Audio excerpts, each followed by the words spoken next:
I don't know what happened. I don't remember the next few minutes, but I got in the car and I drove.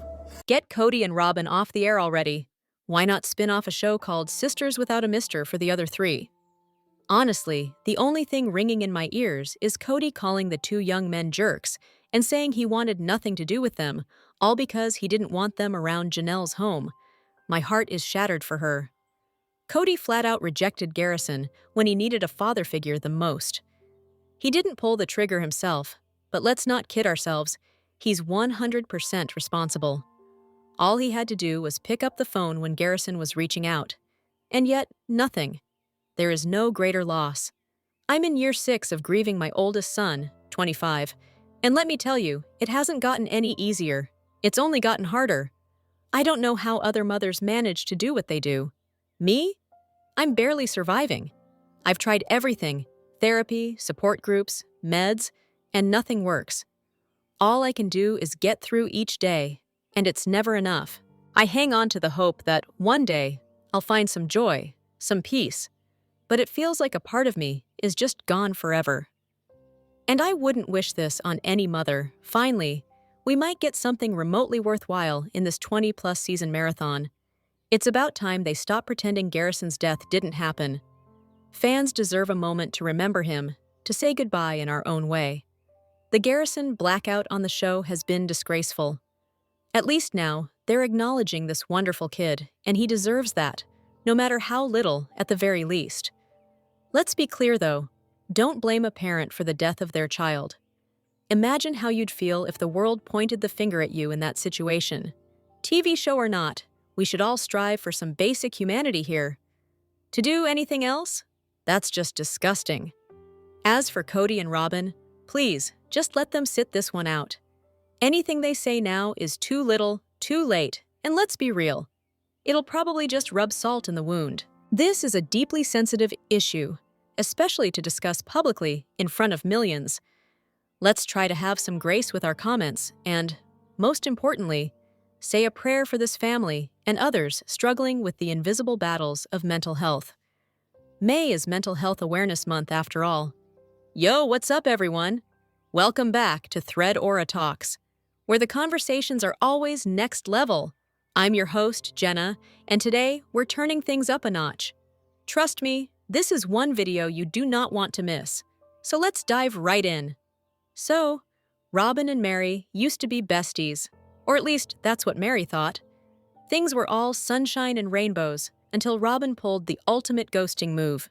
Now, Meri and her friend Jen, who, by the way, doesn't live with Meri, though who could blame her, are both being all, let's give Robyn the benefit of the doubt, and trying to spin her actions in a positive light. Robyn, on the other hand, just keeps spewing word salad, like she's trying to dodge the truth with some "it's somewhere in between" nonsense. Sure, Robyn, sure. Let's be real. Robyn had a plan all along. She was playing the long game. She thought, all right, if I want to be Kody's number one, the only one who matters, I need to cozy up to Meri. I'll get all the inside info, make sure Kody's feelings for me are locked down tight, and then, well, Meri can take a back seat. And just like that, mission accomplished. Robyn got everything she wanted. She was Kody's favorite, bar none. Meri, on the other hand, was left in the dust. It wasn't even like Robyn had to keep trying. Once Kody started pulling away from Meri, it was clear that Meri was no longer useful. So why keep up the facade of being best friends with her? Robyn was all smiles and sweetness until she got that legal marriage. And then, oh boy, the change was subtle. But it was there. It was almost like watching someone switch from bestie mode to, now I've got what I need, so bye. You could see it if you paid attention, like watching a slow-motion train wreck. And that's where Jen comes in. Jen's trying to be the good friend, the one who cushions the blow and doesn't let Meri feel like a total fool. She's telling Meri the truth, but with enough softness to help her realize the harsh reality without totally wrecking her. That's what friends do, right? But honestly, what Robyn did to Meri? That's the real kicker.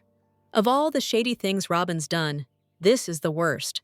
Forget about her sitting in a lawn chair, putting on makeup, while Janelle was probably doing something mildly productive, or the whole backup dress drama. Because who could forget how the others were still holding out hope their dresses would work? Bless them. No, the real low point was how Robyn manipulated Mary into staying in a loveless marriage. That's a new level of cold-hearted. It's not just petty, it's downright cruel. As a marketing strategist, I find it absolutely mind-boggling that anyone would choose to back this business idea. Let's break it down, shall we? First, Robyn, the mastermind behind this venture, has zero track record of running a successful business. In fact, I believe she was a housewife who was up to her eyeballs in debt.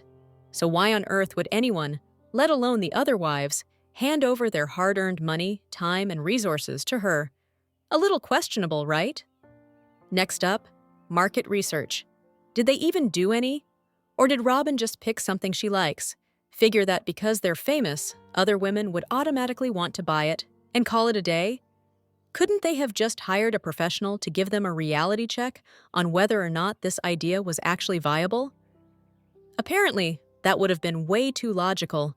Then there's the execution, or rather, the lack thereof. Robyn, in her infinite wisdom, thought it would be a great idea to have all the wives put in more man-hours, basically slave away for her while she lounges with their shared husband, of course. But what exactly did she expect them to do? Was there even a breakdown of who was responsible for what? Did she have any strategy beyond, we're famous, so this will work? Spoiler alert, it didn't. Cute jewelry alone doesn't guarantee sales. The business world doesn't operate like a high school popularity contest. Even Oprah could make a loss with this kind of plan. And then there was the Shark Tank moment, watching them sit around, seriously debating whether they should open a chain of healthy fast food joints or gyms was comedy gold. I mean, really? The 5 of them? Are we in a sitcom right now? Their business expertise seemed to be built on their previous success in the MLM world, where they spent years convincing people to join their schemes. Shout out to LV International. Sure, I have no clue what their financials looked like, but they apparently tricked just enough people to afford a shiny little Nissan convertible when they moved to Vegas. Bravo, ladies. Bravo. And then there's Robyn's emotional side. Oh, bless her. She honestly believes that if something is sentimental to her, it should automatically be equally sentimental to everyone else. Take, for example, the bracelet she made for the sister wives for Christmas. Why wouldn't we all want one too, right? Because it's so special to her. The fact that the rest of the world might not share that sentiment? Completely beyond her. Finally, I just have to ask, did anyone ever stop and ask, who exactly are we selling to? I mean, isn't that the most basic question in any business plan? What's the target audience here? Didn't they get into trouble with their church for going public? So yeah, plural wives probably wouldn't be thrilled about wearing jewelry that so blatantly advertises their lifestyle. And your average Jane from Kansas City? I'm not sure she's exactly lining up to wear symbols or initials from a religion or cult she has zero intention of joining. But hey, maybe this is the kind of business lesson that beginners need. Watch the sister wives take a crack at entrepreneurship and learn what not to do. Imagine for a second how different everything could have been in Flagstaff if just one action had been taken. Picture it. Back in 2020, if Kody or Janelle, hell, even any of the adults, had the basic sense to say, hey Garrison, Gabriel, we don't want to kick you out during a global pandemic, and we actually have the means to help. So, how about we get you an RV or a trailer or whatever mobile thing we can park on the property? It's not going to be a walk in the park, but we'll make it work. We want to keep you safe, and we want to keep the whole family safe, especially so Kody can see Janelle and Savannah without being a walking biohazard. Boom! Problem solved. Garrison and Gabriel would have their own space, could still come and go as they pleased, see whoever they wanted, and not have to risk exposing anyone but each other. They could work, go to school, and still save up for their own future. And hey, if they wanted to meet up with Janelle and Savannah, they could do it outside. No exposure to anyone else.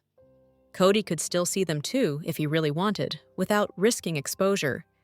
At the very least, Janelle could have afforded to get the guys their own apartment instead of that cramped over-the-garage situation. She could have made a different choice, though she didn't have to. But the point would have been painfully clear. It wasn't about coronavirus. No, it was never about coronavirus. Mary?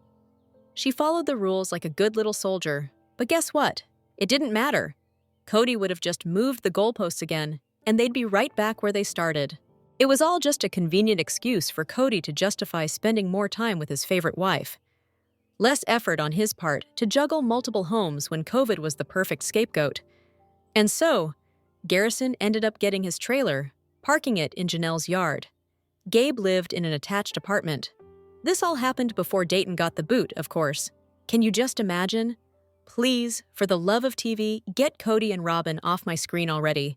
I've hit the fast-forward button on every single word they've said for the last 3 seasons.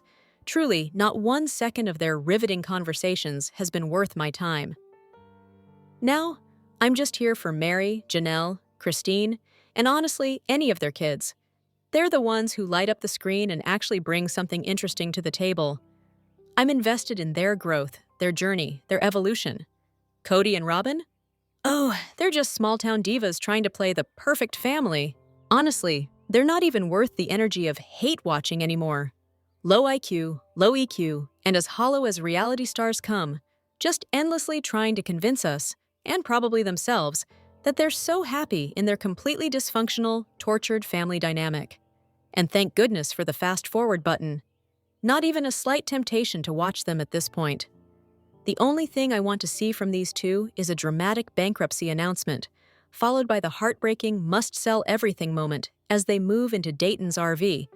Oh, and the inevitable divorce announcement the second their funds dry up, because we all know that's coming next. Robyn, every season since the divorces, needs at least 3 scenes where she's all, "But Janelle, though." She can't resist asking, "What about Janelle? What about still trying to be polygamists? Have you thought about working it out with Janelle? But Janelle, though, have you tried?" Okay, but did she actually say those words? Maybe if you just ask her if she changed her mind, she'll be open to it? Okay, but Janelle, have you asked her again, just to double-check? It's honestly hilarious, because we all know Janelle is the one who's least likely to put up with Robyn's nonsense. Seriously, she doesn't need to play along with the charade of wanting polygamy. She doesn't even pretend. Janelle may have allegedly believed in the principle of plural marriage at one point. She didn't grow up in the faith. She chose it. She was Kody's number 2, but now? Janelle's just separated. She hasn't made any dramatic exit. No big social media post like the other wives. No public breakup speech. Nothing. She's still sealed to Kody in the afterlife, and everyone knows that, including Robyn. The truth is, Janelle isn't coming back. But Robyn? Oh, she's going to keep pushing for Kody to work it out with Janelle. Why? Because it's all for the narrative and the optics. She knows Janelle is not interested, but pretending to care is good for Robyn's image. Like she's this magnanimous sister wife who's totally fine with Janelle returning, obviously, only with Janelle crawling back to her, hat in hand. Let's be real. Robyn knows Janelle isn't coming back, and deep down, she probably doesn't want her to. After all, Janelle was Kody's hot and heavy mama. She was never going to settle for Robyn's fake sister-wife routine. In the upcoming episode, Kody's really pushing the idea that he's paid the most into Coyote Pass, making it sound like he's the ultimate contributor. He brings up the fact that he supposedly paid 92% of one lot in a previous episode, presumably to argue that he should get the most land. But if he's going to claim that, then he should also be the one paying the most for Coyote Pass, especially since he's so quick to point out that he has 18 kids and should get more because of it. If Kody thinks Mary should get less land because she only has 1 child, then logic follows that he should be paying more since he has the most kids, and the wives should be paying less since they have fewer kids. But here's the real kicker. Outside of show money, the wives shouldn't be expected to pay into the family fund at all. Kody should be footing the bill for all his children and wives with the money he earns from his work outside of the show. It's not just about who gets the most land. It's about supporting the entire family, all of his kids and wives. And Mary? She should never have been treated differently just because she has 1 child. In a polygamous family where they all claim every child as their own, why should one child get more resources than the others? That just doesn't seem fair. Robyn's dinner conversation was a masterclass in contradictions, a blend of contradictions wrapped in self-righteousness. "I feel like we weren't including God enough," she declared, as if anyone could have missed her sudden newfound devotion to religion, a devotion that hadn't been on her radar for years. In fact, this focus on spirituality only seemed to emerge recently, almost like an afterthought, with her insisting that her kids absolutely needed to find a church. So, why move to Vegas or Flagstaff if the church or a supportive community wasn't on her priority list? Wouldn't Montana or Idaho have been better options if escaping Utah was the real goal? It's not like she was ever particularly concerned about her kids' religious lives before. They weren't attending church, and for the longest time, it didn't seem to bother Robyn at all. But now, suddenly, it's a crisis. Yet Robyn has never been one to admit to jealousy, at least not openly.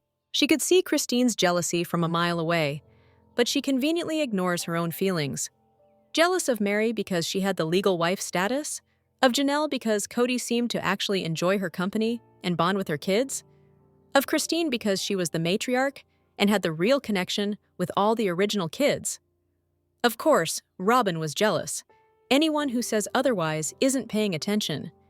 And then there's Robyn's favorite phrase, "I heard," or "people have told me." Who exactly are these mysterious sources? Is it just Kody feeding her his version of reality, or is Robyn imagining things? Why not go to the source instead of relying on secondhand gossip? Why not call Mary directly and ask her why she's supposedly bashing her? Robyn herself has no problem bashing others, but only when the cameras are rolling, or when it's a private conversation with Kody. Even her kids are involved in the hearsay game. Robyn's kids, who, let's be real, probably don't have much negative to say about the other kids, are repeating the same "I heard" stories. It makes you wonder, are Robyn and Kody the ones feeding them these narratives? Take the whole drama surrounding COVID rules, for instance. Robyn hogging all the family time, the kids complaining, and Robyn thinking that if she's being attacked, it must mean her kids are too.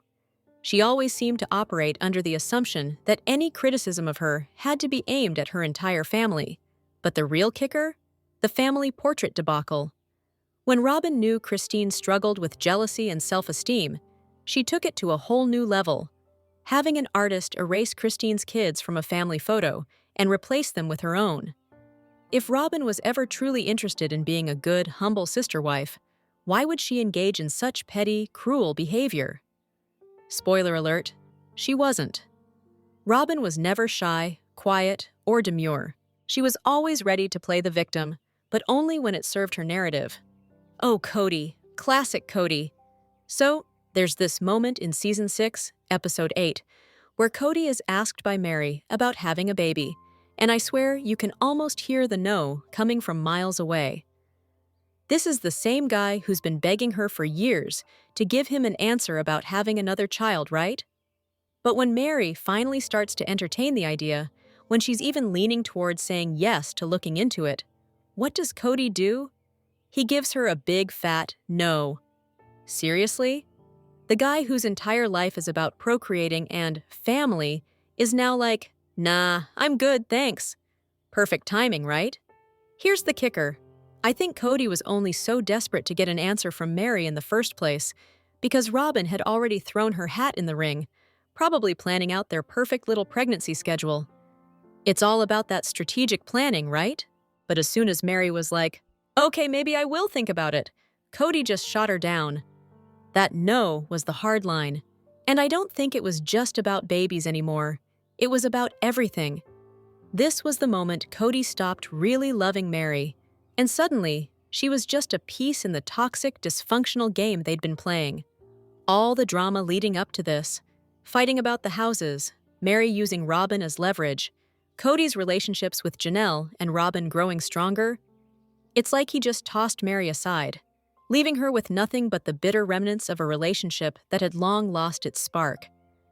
And honestly, it feels like this was the point where their intimacy, that emotional connection, completely disappeared. Kody wasn't just not attracted to her anymore. He was done. All right, now I want to hear from you. Sound off in the comments and let me know where you stand. Agree, disagree, or something in between? And if you're enjoying the vibe, hit that like button, subscribe, and ring the bell so you're always in the loop. Your voice counts, and I'll catch you on the next one. Thanks for hanging with me.